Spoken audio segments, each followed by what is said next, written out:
پاکستان کے اوپر حملہ، مطلب یہ جو تمام تر چیز بالکل انٹرنیشنل لاز کی خلاف ورزی ہیں.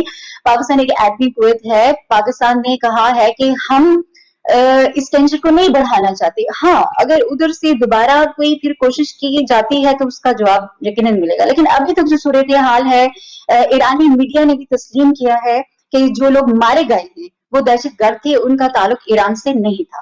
ہیرا صاحبہ، آپ نے نائلہ صاحبہ کی گفتگو بھی سن لی، اور اب ہم یہ جاننا چاہیں گے کہ اس تلخی کا انجام کیا ہوگا یا کیا ہونا چاہیے آپ کی نظر میں؟ بہت شکریہ، آپ نے مجھے جو ہے دعوت دی اس اہم ٹاپک کے اوپر بات کرنے کے لیے. لیکن سر، اس ایران کے مس ایڈونچر کی، ایران کی غلطی کی بات کرنے سے تھوڑا سا اگر ہم اس کے پس منظر میں جائیں تو اب سے کچھ دن پہلے ہی سعودیہ کی اور یمن کی ایک طرح سے جنگ چل رہی ہے، جس میں امریکہ کی ایک بھاری جو ہے سپورٹ حاصل ہے. سعودی سرزمین استعمال ہو رہی ہے، اور وہاں پہ جتنے بھی غوثی باغی ہیں ان کے تانے بانے جو تھے وہ مل رہے تھے ایران سے جا کر. اور ایران نے یہ غلطی کی کہ خطے کے اندر پاکستان کا ہمیشہ سے یہی ایک امن کا پروموٹر، ایک پیس پروموٹر کا یہ رول رہا ہے، لیکن ایران کی یہ غلطی تھی کہ ایسے بہت سے لوگوں کو اب سے کچھ دن پہلے ایک اسلام آباد میں ہی افسوسناک واقعہ پیش آیا جہاں پر ایک بہت بڑے علماء کو شہید کر دیا گیا دن دہاڑے، اور ان کے تانے بانے بھی پیچھے سے ایران سے ہی مل رہے تھے کہ ان کو جن شارپ شوٹرز نے ان کو شوٹ کیا تھا ان کو ایران سے پیمنٹس کی گئی تھی.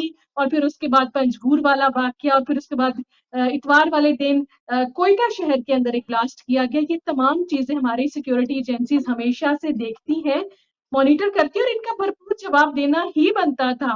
میرے خیال سے اگر کوئی بھی ملک اس طرح کا مس ایڈونچر کرے یا کوشش کرے، اگر بات کریں تھوڑے سے ساتھ والے ہمسائے بھارت کی، تو وہاں پر بھی لوک سبھا کی الیکشنز ہونے والے ہیں، اور وہاں پر بھی ایک ہی پیٹرن ہوتا ہے کہ ہمیشہ سے کوئی پلوامہ ٹائپ دوبارہ سے مس ایڈونچر کرنے کی کوشش کی جائے گی، الیکشن سٹریٹجیز استعمال کی جاتی ہیں.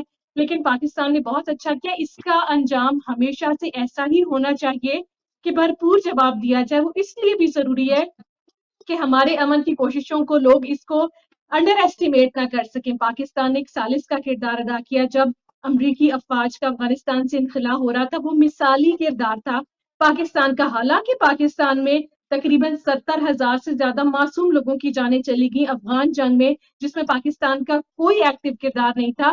لیکن پھر بھی جہاں پر بات ہوتی ہے ریجنل پالیٹکس کی، اور تھوڑا سا اگر اس کو ایک واسٹ ایگزامپل دے کے میں یہ بات کروں گی کہ تھوڑا سا اس میں امپیکٹ یہ بھی تھا کہ بہت ساری سیکیورٹی کی بھی چیزیں تھیں، اور ہر وقت ہر ملک کی ایک سچویشن نہیں ہوتی. آج سے 2 سال قبل افغانستان کی جو صورتحال تھی، آج وہاں پر دیکھیں کافی حد تک وہاں پر طالبان کی حکومت نے اپنا کنٹرول بھی کر لیا ہے، اور امن وہاں پر قائم ہوا، اور وہاں پر ایک گورننس کی طرف وہ بڑھ رہے ہیں. لیکن پاکستان کو ڈیسٹیبلائز تو کوئی نہیں کر سکتا، کوئی طاقت نہیں کر سکتی، لیکن جہاں پہ بارڈر کی صورتحال خراب ہوتی ہے جان بوجھ کے ڈسٹرپٹ کیا جاتا ہے، اور اس کے ٹائمنگز دیکھنا بھی بڑا ضروری تھا، اور یہ اچھا ہوا اور یہ ہونا ضروری بھی تھا. اور آج تو فورن آفس نے بھی اپنی پریس ریلیز میں یہی کہا کہ کم از کم ایران دوبارہ اس طرح کی غلطی یا حماقت نہیں کرے گا. یہاں وقت ہوا ایک بریک کا. بریک کے بعد سوالات کا سلسلہ جاری رکھیں گے.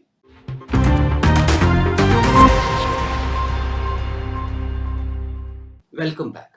میرا اگلا سوال یہ ہے، میں نائلہ صاحبہ یہ جاننا چاہوں گا کہ اس وقت کی جو سیاسی صورتحال ہے پاکستان کی، کیا اس پر ایران کی تلخی کو اثر انداز ہو سکتی ہے؟ کیونکہ آپ دیکھ رہے ہیں کہ مشکل سے 3 ہفتے رہ گئے ہیں پاکستان کے الیکشنز پر. تو ایک تو ویسے ہی ایمبیگوٹی کریٹ کی جا رہی تھی کہ جی الیکشن پتہ نہیں ہوں گے نہیں ہوں گے، پھر کسی حد تک اس دھند کو چھٹنے میں اگر کسی چیز نے مدد کی تو وہ سپریم کورٹ کا واضح فیصلہ تھا کہ جناب 8 فروری کو آپ نے الیکشن کرانے ہیں. تو آپ یہ بس فرمائیے کہ کیا کوئی ایسا پہلو ہے کہ جس کی وجہ سے اس کے اثرات ہماری انتخابی مہم پر پڑ سکتے ہیں، یا کوئی خدا نہ خواستہ ڈیلے آ سکتا ہے؟ جی الیکشن 8 فروری 2024 کو ذرا سپریم کورٹ آف پاکستان کے واضح احکامات ہیں، اور الیکشن کمیشن آف پاکستان بھی اس وقت ان کی آئینی ذمہ داری ہے کہ وہ الیکشنز کروائیں، کیونکہ پاکستان کے پاس اور کوئی صورت اس وقت نہیں ہے کہ آپ پاکستان کو جو معاشی عدم استحکام ہے، سیاسی عدم استحکام ہے، اس سے نکال سکیں. اور بھی بہت سارے ایسے بحران ہیں جن میں ہمارا جو ملک ہے اس وقت بہت سارے بحرانوں کا شکار ہے، اور جو پولیٹیکل انسٹیبلٹی ہوتی ہے اسی کی وجہ سے جو ہے وہ اکنامک کرائسس اور باقی چیزیں بھی ہوتی ہیں. نگران حکومت جو ہوتی ہے اس کے اوپر لوگ اعتماد نہیں کرتے. ہماری جو فورن پالیسی ہے، ہم بات کرتے ہیں نا کہ خارجہ پالیسی ہماری مؤثر نہیں ہے، تو وہ کیسی ہوگی جب نگرانوں کی حکومت ہوگی، عوامی مینڈیٹ لے کر لوگ نہیں آئیں گے تو آپ کے اوپر آپ کے ہمسایہ ملک، آپ کے اوپر جو عالمی دنیا ہے وہ کیسے اعتبار کرے گی؟ معاہدے تو وہ کر ہی نہیں سکتے، ڈیلز تو وہ کر ہی نہیں سکتے نا آپ کے ساتھ. تو الیکشن ہونے ناگزیر ہیں. الیکشن میں نہیں سمجھتی کہ اب ڈیلے ہوں گے، کیونکہ جو پاکستان کے اندر اس وقت صورتحال ہے، مہنگائی روز بروز بڑھتی جا رہی ہے. آپ نے دیکھا کہ پاکستان تحریک انصاف جو ہے اس کو جس طرح پچھلے 2 سال سے حکومت ان کی گرائی گئی اور ووٹ آف نو کانفیڈینس کے ذریعے، اور اس کے بعد سے جو جس صورتحال کا پاکستان کو سامنا ہے، بہت ساری چیزیں پاکستان کے اندر ہوئی ہیں جو تاریخ میں بھی نہیں ہوئی ہیں. تو یہ کاغذات پہ نامزدگی لوگوں نے جمع کرائے، چھینے گئے، مسترد ہوئے. اب آزاد امیدوار جو ان کے اوپر بھی سختیاں. ہم اس وقت جو یہ تو ہم نہیں کہہ سکتے کہ منصفانہ اور آزادانہ انتخابات پاکستان کے اندر ہو سکتے ہیں یا ہوں گے، بلکہ پاکستان کے اندر بیٹھے ہوئے جو لوگ ہیں وہ نہیں، اس وقت پوری دنیا کا جو میڈیا اس کے اوپر بات کر رہا ہے اور سرویز آ رہے ہیں. جو گراؤنڈ ریالٹی ہے وہ سب کو پتا ہے کہ عمران خان بے شک اس وقت جو ہے وہ جیل کے اندر ہے.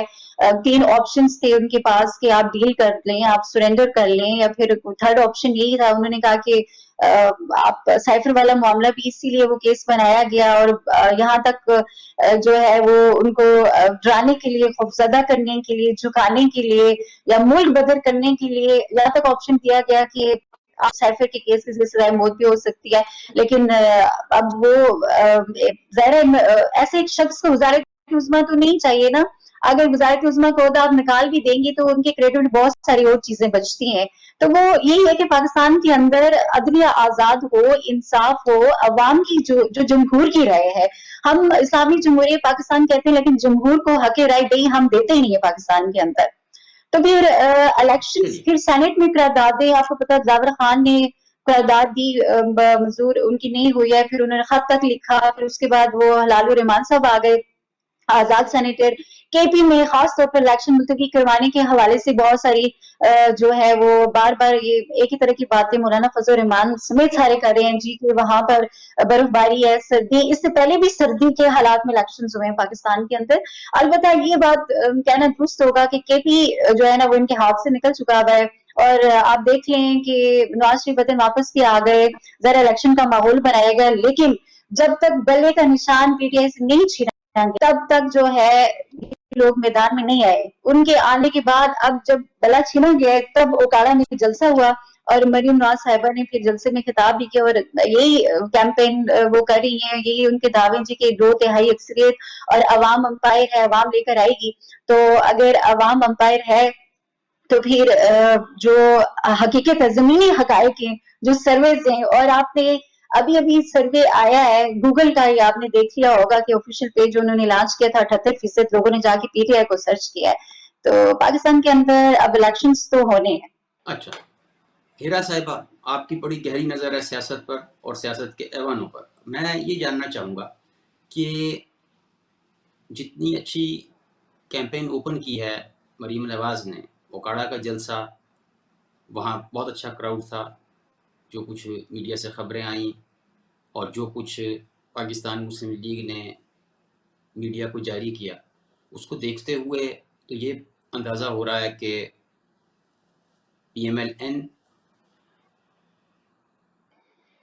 اپنا کھویا ہوا مقام حاصل کرنے کی طرف رواں دواں ہے. اور دوسری جانب آج جو حفظ آباد کا جلسہ ہے اس کی بھی بڑی پازیٹیو رپورٹ آ رہی ہے. تو کیا آپ یہ سمجھتی ہیں کہ پی ایم ایل این جو ہے اس نے وہ سپیس جو ہے کور کر لی ہے جو پی ٹی آئی کے ٹوٹ پھوٹ ابھی نشان نہ ہونے اور ان کے بانی کے جیل میں ہونے کی وجہ سے ہوا ہے؟ نہیں، یہ سپیس نہیں تھی، بنیادی طور پر یہ خلا تھا ہی نہیں.